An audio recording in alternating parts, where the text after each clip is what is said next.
여러분들은 혹 부부끼리 또는 형제 자매끼리 친구끼리 다투셨을 때 어떻게 화해를 하십니까? 저희 부부는 15년 결혼 생활 동안에 그렇게 크게 다투어 본 적이 없어서, 그러나 때로는 티격태격할 때는 있으니까 그렇게 좀 속이 상할 때 어떻게 화해를 하냐면, 제가 가서 그냥 미안하다고 끌어안아주면, 포옹하면 화해가 됩니다. 여러분들은 어떻게 화해를 하세요? 미안해, 내가 잘못했어, 내 죄를 인정하고 용서를 구하면 그리고 화해가 되어지더라는 것이죠. 친구끼리는, 부부끼리는, 또 형제 자매끼리는 그렇게 용서를 구하면, 그렇게 화해함으로, 포옹함으로 화해가 되어지는 경우들이 많이 있어요. 그러나 친구끼리의 그 죄를 좀 넘어서서 여러분 세상에서 살인을 했다거나 도둑질을 했다거나 사기를 쳤다거나 하는 것들은 어떻게 해야 됩니까? 그냥 용서를 구하면 용서해 주는 거예요? 잘못했어요, 내가 다시는 안 그럴게요, 그러면 세상의 죄들이 용서가 되어지는 겁니까? 그럴 수가 없더라는 것이죠. 세상의 죄는 그 죄에 대한 분명한 형벌이 있기 때문에 그 형벌에 의해서 처벌을 받게 되어지는 것입니다. 그렇다면 저와 여러분이 하나님 앞에 죄를 지었을 때는 어떤 형벌을 받아야 하는 것입니까? 하나님 앞에 저와 여러분들이 죄인이라고 지금 로마서 1장 18절부터 3장 20절까지 우리에게 너희는 하나님 앞에 유대인이나 헬라인이나 차별 없이 다 죄인이다 라고 하는 것 말씀하고 있었어요. 로마서 3장 9절은 그래서 한 절을 이렇게 요약하고 있었습니다. 우리 3장 9절의 말씀 함께 읽어볼까요? 시작. 그러면 어떠하냐? 우리는 나으냐? 결코 아니라 유대인이나 헬라인이나 다 죄 아래에 있다고 우리가 이미 선언하였느니라. 아멘. 유대인이나 헬라인이나 다 죄 아래에 있다는 거예요. 죄인이라고 고발하고 있는 것이죠. 그러면 그 죄의 값이 무엇입니까? 하나님 앞에 죄를 지은 자의 그 형벌은 무엇입니까? 죄의 삭은 사망이에요. 죽음이에요. 하나님 앞에 죄를 지었을 때 하나님 그냥 용서해 주세요 라고 이야기한다 그래서 용서함을 받을 수가 없어요. 그 죄의 값이 무엇이라고요? 사망입니다. 거기에 말한 사망은 무엇일까요? 세 가지 의미를 담고 있어요. 첫 번째, 하나님 영적으로 하나님과 우리 사이에 영적인 단절함이 있어요. 관계가 끊어지는 영적인 죽음의 형벌이 있는 거예요. 영적인 죽음의 사망. 두 번째, 그 사망의 의미는 무엇입니까? 우리의 육신이 죽는 것이에요. 근데 육신의 죽음만 있는 게 아니고 세 번째 뭣도 있어요? 죽으면 끝나는 게 아니고 그 하나님의 영원한 심판 앞에서 지옥의 형벌을 받아야 하는 그 형벌까지. 그래서 그 죽음, 사망의 의미는 단순히 육신으로 끝나는 게 아니고 그 영원한 지옥의 심판까지도 말씀하고 있는 것이죠. 그런 하나님, 우리가 어떻게 해야 되는 거예요? 그 죄의 값은 무엇이에요? 사망이기에 그냥 하나님 앞에 잘못했어요, 용서해 주세요 라고 이야기한다고 이 죄의 문제가 해결되는 것은 아니더라는 것이죠. 도대체 우리 하나님은 그러면 이 죄된 저와 여러분들을 어떻게 해야 용서해 주실 수 있는 것일까요? 이 죄의 문제를 어떻게 다루어야만 하는 것입니까? 우리 하나님 저와 여러분들을 사랑하세요. 분명히 이 죄의 문제를 해결해 주고 싶으세요. 그런데 사랑하시기도 하지만 또한 하나님의 속성이 무엇이냐면 우리 하나님은 공의로우신 하나님이시라는 거예요. 분명히 사랑해서 용서해 주고 싶으신데 우리 하나님은 어떤 하나님이라고요?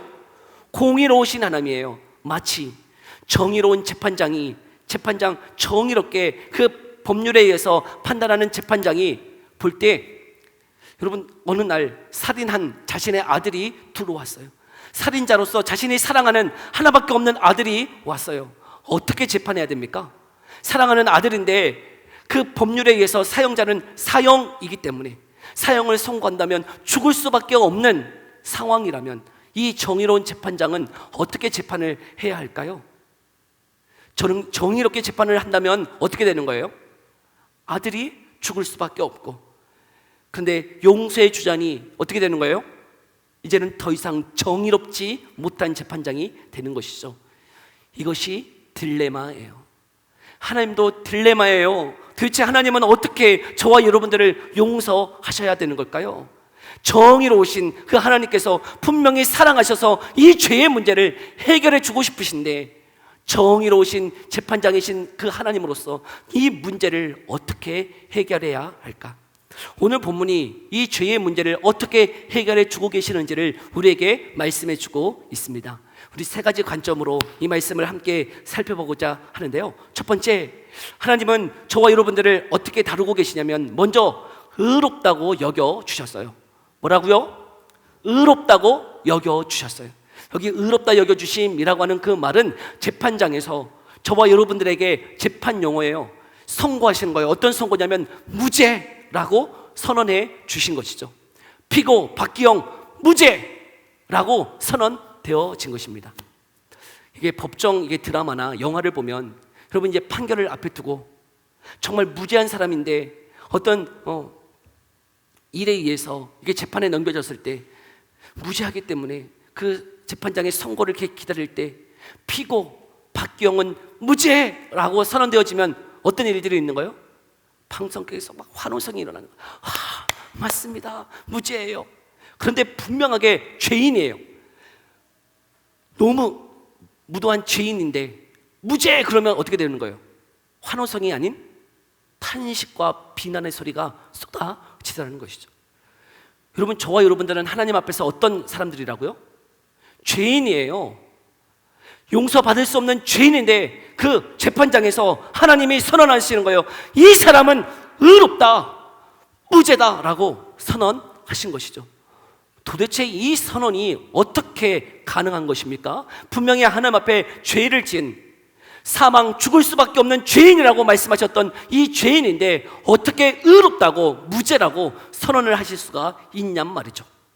두 번째, 여러분, 우리가 이 무죄, 의롭다고 여길 수 있는 이유가 무엇이냐면 두 번째, 하나님의 속량이 있었다는 거예요. 뭐가 있었다고요? 속량. 우리 오늘 본문 24절에 이렇게 말씀하고 있네요. 24절의 말씀 함께 읽어봅시다. 시작. 그리스도 예수 안에 있는 속량으로 말미암아 하나님의 값없이 의롭다 하심을 얻은 자 되었느니라. 아멘. 하나님의 무엇이 있었다고요? 속량이 있었다는 거예요. 여기 속량이라고 하는 이 말은 그 당시에 사용되어졌던 말인데요. 여러분, 속량은 무엇이냐면 그 노예, 그 당시에는 노예가 있었잖아요. 그 노예를 사기 위해서는 어떻게 해야 될까요? 값을 치러야 되는 거예요. 노예는 그냥 아무렇게나 사는 게 아니에요. 그 노예 시장에 가서 그 노예 값이 붙어져 있단 말이죠. 이 사람은 좀 연약하고 좀 떨어지고 그러니까 100만 원. 근데 이 사람은 힘도 좋고 능력이 있어. 1억. 그러면 어떻게 되는 거예요? 힘 좋고 그런 사람들 살려면 어떻게 되는 거죠? 돈을 지불해야 되는 거예요. 그 값을 지불해야만 살 수 있는 거죠. 그 사람을 사서 어떻게 하는 거예요? 그 사람을 사서 부려먹기 위해서 산 게 아니고 그 사람을 대신 그 값을 치르고 사서 그 자에게 자유를 선언해 주는 그 값을요 속량이라고 하더라고요. 여러분, 우리는 그냥 값을 치른 게 아니고 그냥 하나님과 자유롭게 되어진 게 아니고 하나님이 어떻게 하신 거예요? 자신의 독생자 예수 그리스도를 내어주셔서 그분이 대신 나 대신 값을 치르시고 우리에게 자유를 주셨다라고 말씀하고 있는 것이, 예수님이 십자가에서 그 값을 치르심이에요. 죄의 값이 뭐라고 했죠? 세 가지 뭐였어요? 영적으로 죽는 거요, 두 번째 육신이 죽는 거요, 세 번째 지옥의 형벌이라고 그랬어요. 우리 예수님 그 십자가에서 이 세 가지의 형벌을 다 담당하신 거예요. 단순히 육신이 죽은 것만이 아니라 그분이 그 십자가에서 죽으심은 첫 번째 무슨 의미요? 영적으로 하나님 앞에 버림받은 것이에요. 그래서 여러분, 십자가상에서 예수님이 외치셨던 외침이 있어요. 뭐라고 외친 줄 아세요? 엘리 엘리 라마 사박다니 라고 외치셨어요. 이 엘리 엘리 라마 사박다니 그러면요, 저는 좀 이렇게 떠올려지는 장면이 있어요. 제가 어렸을 때, 초등학교 때는 그렇게 교회에서 선곡을 많이 했어요. 선곡 정말 많이 했어요. 그래서 이렇게 준비하는 일들이 많이 있었는데 그때 제가 예수님 역할이었어요. 예수님 역할이어서 뭐 하는 거냐면 이제 십자가에 달렸어. 달려서 이제 마지막으로 외쳐야 돼. 뭐라고 외쳐야 되는 거예요? 엘리 엘리 라마 사박다니. 이게 여러분 그 선곡의 가장 피크예요. 하이라이트예요. 너무 중요한 장면이에요. 근데 너무 떨렸어. 너무 떨렸어. 분명히 제가 그 대사를 외웠어요. 엘리 라바 사박다니. 근데 이제 제가 선곡을 하는 거죠. 엘리 라바 사닥다리. 얼마나 쪽팔리는지. 사람들이 웃기 시작했어요. 엘리 라바 사닥다리. 저는 사닥다리가 더 입에 익었어요. 사박다리인데 사닥다리라니. 그래서 이 대사가요 잊혀지지가 않아. 뭐라고 지금 예수님이 십자가상에서 외치신 거예요? 엘리 라바 사박다니. 여러분, 이 의미가 무엇이냐면 나의 하나님 어찌하여 나를 버리시나이까. 하나님 앞에 그 버림받은 거예요. 그 십자가의 죽음은 단순히 육신의 죽음이 아니고 그 십자가의 죽음은 무슨 죽음이요? 하나님 앞에 버림받는, 저와 여러분들이 영적으로 죽어야 되는 그 죽음을 십자가에서 당하시고 계시다는 것이죠. 뿐만 아니라 우리가 당해야 되는 육신의 죽음까지도 그 십자가에서 당하셨어요. 근데 세 번째 또 무엇도 있어요? 지옥의 형벌까지도 하나님 앞에 버림받아 그 지옥의 모든 형벌까지도 다 담당하셨다는 것이, 속량 값을 대신 치러 주셨어요. 내가 받아야 되는 그 모든 형벌을 예수님이 친히 이 땅에 오셔서 대신 속량 값을 치르시고 우리에게 자유를 주셨나라고 말씀하고 있는 것이죠. 그런데 이 속량이 가지고 있는 의미가 무엇일까? 25절은 이렇게 말씀하고 있어요. 우리 25절의 말씀 함께 읽어볼까요? 함께 읽어봅시다. 시작. 그의 피로써 믿음으로 말미암는 화목 제물로 세우셨으니 하나님께서 길이 참으시는 중에 전에 지은 죄를 간과하심으로 자기의 의로우심을 나타내려 하심이라. 여러분, 속량의 값으로 예수님이 죽으셨는데 그 의미가 무엇인가를 얘기할 때 유대인들은 다 알 수 있는 그 제사로서의 화목 제물로서 그가 죽으신 것이다 라고 말씀하고 있는 것이죠. 여러분, 우리 예수님은 이 땅에 오셔서 십자가에 죽으신 그 죽음이 우연이 아니에요. 우연히 죽은 게 아니더라는 것이죠. 왜요? 21절에서 뭐라고 말씀하고 있습니까? 우리 본문 다시 한번 21절 처음 시작을 읽어볼까요? 시작. 이제는 율법 외에 하나님의 한 의가 나타났으니 율법과 선지자들에게 증거를 받은 것이라. 아멘. 여기 율법과 선지자들이라고 하는 것은 구약 성경을 가리키는 말이에요. 구약과 선지자들에게 증거를 받았던 한 하나님의 의가 나타났다는 거예요. 우리 예수님은 구약에 예언되어졌던 한 의였던 것이죠. 예수님이 이 땅에 오셔서 십자가의 죽으심이 그가 죄가 많아서 우연히 죽은 게 아니고 이미 구약 때부터 예언되어졌던 한 메시아 그리스도로서 이 땅에 오셔서 우리를 대신해서 내가 받아야 되는 그 모든 질고 모든 형벌을 십자가에서 담당하셨다는 것이에요. 속량하셨다는 거예요. 근데 그 의미가 무엇이냐면 화목 제물로서 죽으셨다는 것이죠. 화목 제물은 유대인들에게 있어서 제사 중에 하나였어요. 여러분, 그 제사, 번제, 소제, 속건제, 속제제, 화목제라고 하는 게 있는데 여러분, 이 제사를 통해서 궁극적으로는 그들이 누구와 화목하기를 원하시는 거예요? 하나님과 우리 사이에 죄로 인하여 단절되어졌던 그 모든 죄의 문제를 해결하고 화목되기를 원하셨다는 것이죠. 그런데 예수님이 친히 십자가의 피를 흘려주심으로 하나님과 우리 사이에 가로막혔던 죄의 문제를 그가 대신 속량하시고 하나님과 우리 사이를 어떻게 하셨다고요? 화목케 해 주셨다라고 말씀하고 있는 것이죠. 그의 죽음은 값을 치름일 뿐만 아니라 하나님과 우리 사이에 그 단절되었던 죄로 문제로 인한 단절되어짐이 그의 피로 말미암아 화목케 하는 제사가 되었노라고 말씀하고 있더라고요. 그래서 오늘 25절에 보면 우리의 지은 죄를 어떻게 하셨다고요? 간과하셨다라고 말씀하고 있어요. 우리의 죄를 어떻게 하셨다고요? 간과. 말이 너무 어렵지 않습니까? 무슨 가자 이름도 아니고 간과하셨다. 여러분, 간과하셨다는 것은 유월절 있죠? 유월절에 어떻게 되어져요? 그 피를 보고 어떻게 했어요? 넘어가셨어요. 여러분, 그 피를, 그 문설주에 바른 피를 보면 어떻게 하셨어요? 그 죽음의 사자가 어떻게 되죠? 넘어갔네요. 마치 이 강과가 그 6월절의 피와 같이 그 예수님의 피로 말미암아 우리가 정말 죽어야 되는 죄인인데 이제는 어떻게 했다고요? 내 안에 그 예수님의 피가 있는 사람들은 어떻게 되어졌어요? 넘어간다는 거예요. 넘어가세요. 강과하심이라고 말씀하고 있더라고요. 여러분, 그런 은혜가 저와 여러분 가운데 있기를 간절히 소망합니다.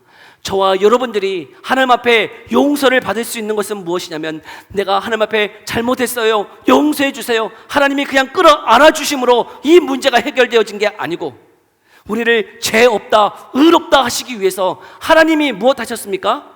자신의 독생자 예수 그리스도를 우리를 대신 속량하시기 위해서, 대신 값을 치르기 위해서 십자가에 못 박혀 죽으셨을 뿐만 아니라 그 피가 우리에게 화목 제물이 되어져서 하나님과 우리 사이를 화목해 주셨다라고 말씀하고 있는 것이죠. 여러분, 이 사건이 언제 이루어진 거죠? 언제 이루어졌습니까? 이미 이 역사 가운데 2000년 전에 이 예루살렘 땅 안에서 다 이루어졌어요. 근데 그 일이 이제는 내게 적용되기 위해서는 무엇이 필요한 걸까요?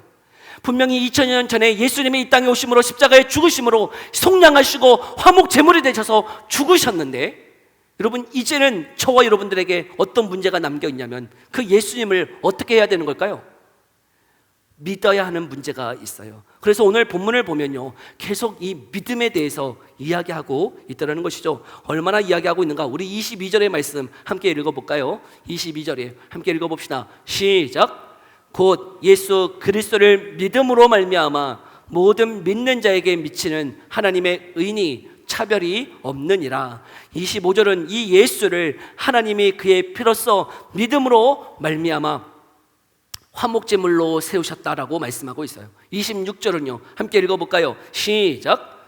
곧 이때에 자기의 의로우심을 나타내사 자기도 의로우시며 또한 예수 믿는 자를 의롭다 하려 하심이라. 28절도 그러므로 사람이 의롭다 하심을 얻는 것은 율법의 행위에 있지 않고 믿음으로 되는 줄 우리가 인정하노라. 30절 할례자도 믿음으로 말미암아 또한 무할례자도 믿음으로 말미암아 의롭다 하실 하나님은 한 분이시니라.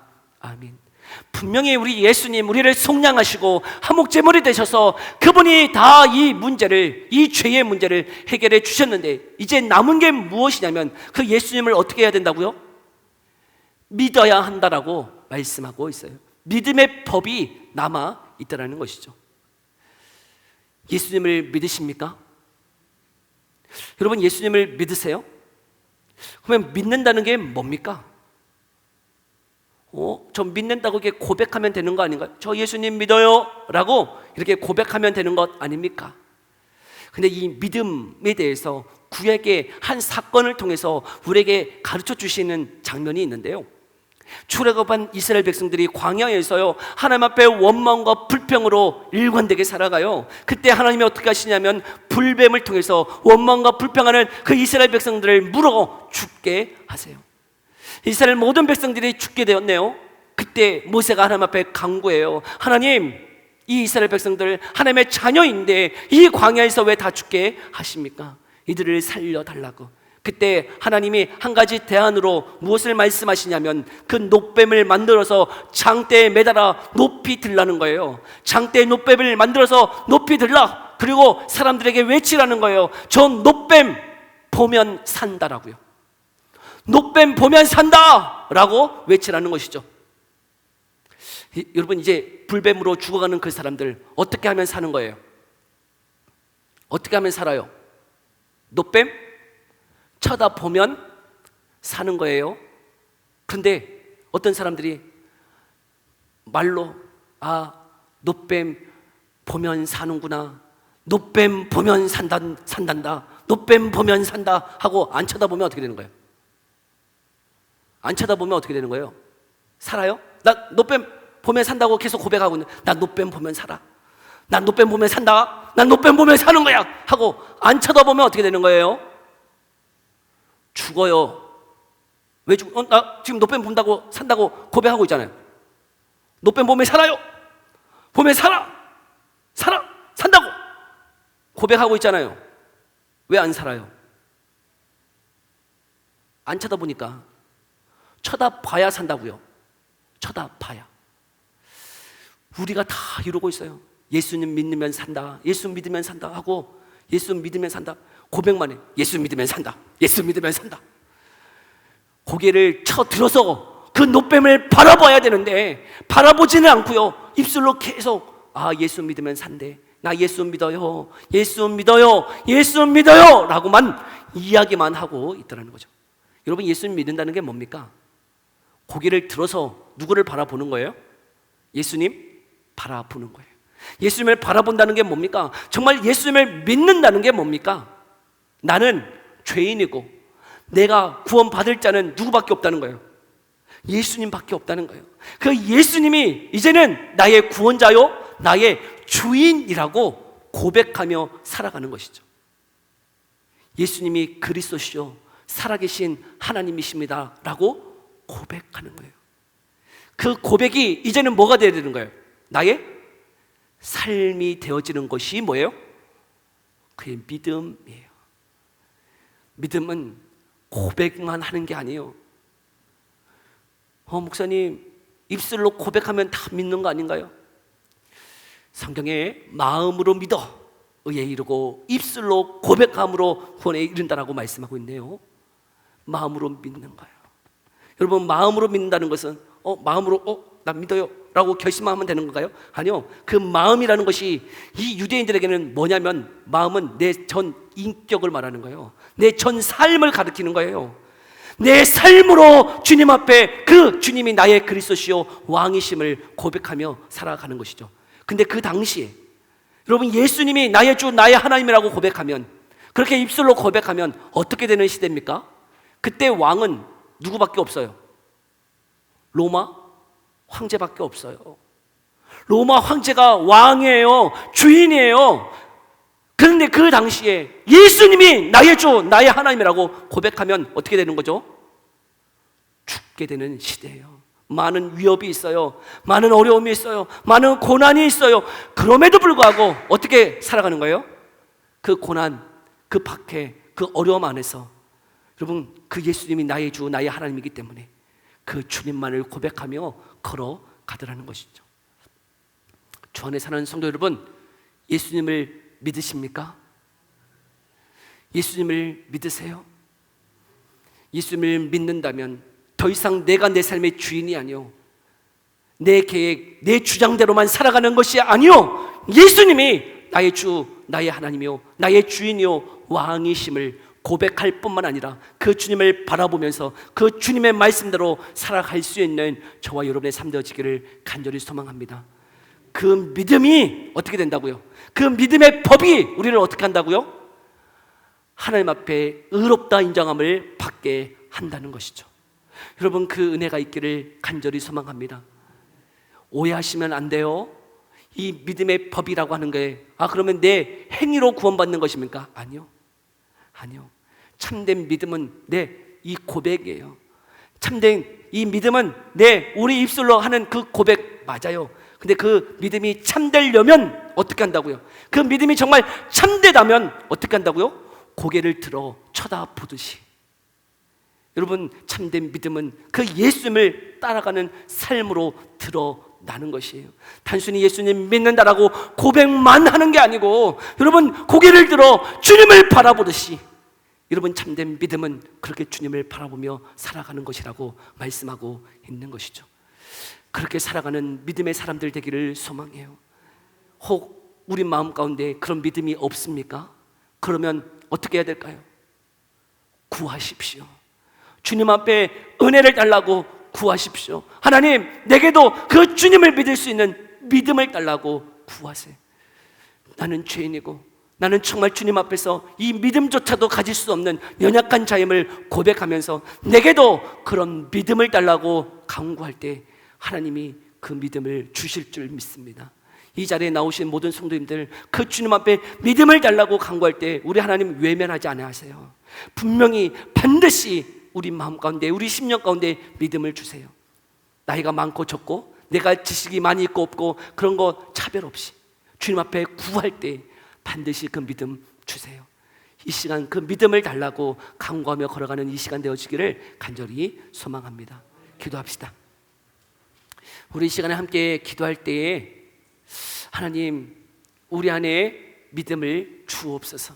하나님, 우리는 죄인입니다. 하나님, 우리는 정말 주님 앞에 용서 받을 수 없는 죄인입니다. 하나님, 우리 마음에, 우리의 심령 가운데 정말 살 수 있는 유일한 길은 그 예수님이 우리 죄를 속량하시고 우리의 죄를 위하여 피를 흘리심으로 하나님과 화목케 하시는 그 핏값을 치르심을 우리가 믿고 그 주님을 이제는 나의 주, 나의 하나님이라고 고백하며 걸어가는 삶이 되게 해달라고, 믿음을 허락해달라고, 우리 이 기도 제목 가지고 함께 기도하며 나아갑시다. 기도하겠습니다.